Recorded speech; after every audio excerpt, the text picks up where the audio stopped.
इस हफ्ते सोने और चांदी की कीमतों में नाटकीय बदलाव देखने को मिला। पहले ज्यादा खरीदारी से कीमतें बढ़ी, फिर मुनाफा वसूली देखने को मिली।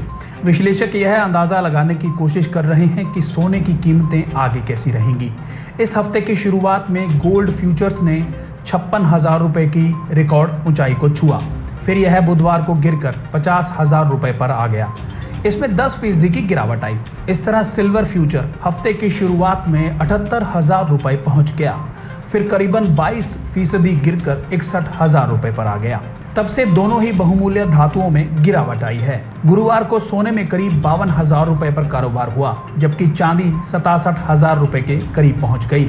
सवाल है कि आने वाले दिनों में सोने और चांदी में कैसा रुख रहेगा। ट्रेडर्स गोल्ड सिल्वर रेशियो के आधार पर कीमतों का अंदाजा लगाते रहे हैं। यह रेशियो बताता है कि 1 औंस सोना खरीदने के लिए कितने औंस चांदी की जरूरत है। हो सकता है कि ज्यादा उतार चढ़ाव को देखते हुए यह रेशियो उतना प्रासंगिक नहीं रह गया हो।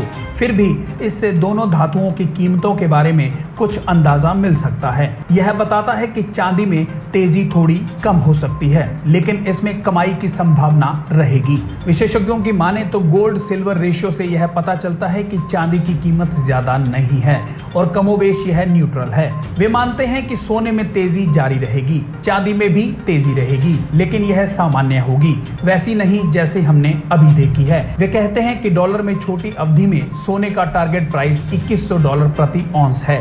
दिसंबर तक भाव $2350 तक जा सकता है। छोटी अवधि में चांदी $30 तक पहुंच जाएगी। दिसंबर तक यह $33 को छू लेगी। रुपए में सोना दिवाली तक 65,000 रुपए पहुंच सकता है, जबकि चांदी 90,000 को छू सकती है। अंतर्राष्ट्रीय बाजार में सोने में करीब $1930 प्रति औंस पर कारोबार हो रहा है। गुरुवार को चांदी $26 प्रति औंस थी। इस साल चांदी 45% बढ़ चुकी है। इसके मुकाबले सोना इस अवधि में 27% चढ़ा है। विशेषज्ञ कहते हैं कि चांदी में आई तेजी का कोई बुनियादी आधार नहीं है। यह सटोरियों की गतिविधियों के चलते बढ़ी है। इससे सोने और चांदी का रेशियो घट गया है। उन्होंने कहा, अब भी सोने में हमें तेजी जारी रहने की उम्मीद है। एक साल में यह $2280 या 62,000 रुपए तक पहुंच सकता है।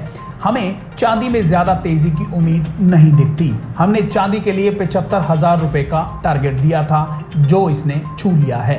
देश विदेश की तमाम खबरों से जुड़े रहने के लिए सब्सक्राइब करें सच कहूं और बेल आइकन प्रेस करके पाएं हर लेटेस्ट अपडेट सबसे पहले।